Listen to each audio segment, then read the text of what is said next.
এই যে দেখেন বর্তমান সময়ের মধ্যে সবচাইতে ভাইরাল টপিক আমাদের ইসলামিক একজন স্কলার আবু তাহা মোহাম্মদ আদনান, বেচারা স্ত্রী কি না কি করেছে আপনি চিন্তা করে দেখেন, কি করে নাই তার বিরুদ্ধে।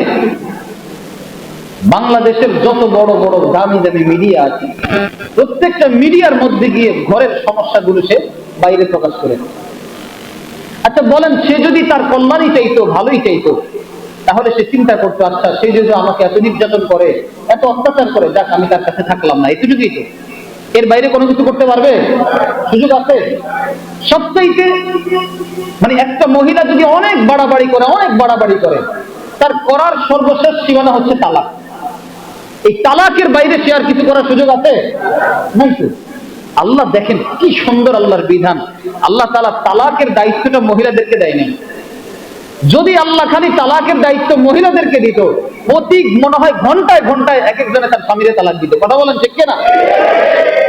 আল্লাহ এই জন্য তালাকটা মহিলাদের হাতে ছাড়ে নাই। ছাড়লে দেখতেন মানুষ আর বউ পাইতো না, আর বউগুলো সব রাস্তার হায়াওয়ান জানোয়ার কুকুর হয়ে যেত। এই জন্য আল্লাহ রাসূল সাল্লাল্লাহু আলাইহি ওয়াসাল্লাম বলেন যে মহিলারা বেশি জাহান্নামে যাবে। কেন জানেন? এক নাম্বার স্বামীর নাফরমানি করার কারণে।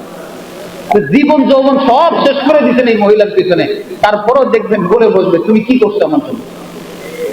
এই কথা বলেন, আপনাদেরকে মনে বলে না? আলহামদুলিল্লাহ আমি এখনো শুনি নাই আজ পর্যন্ত, আল্লাহর দরবারে শুকরিয়া। অনেকে সেই কথা বলে, হুজুর এত কিছু করি তারপরও মন পাই না।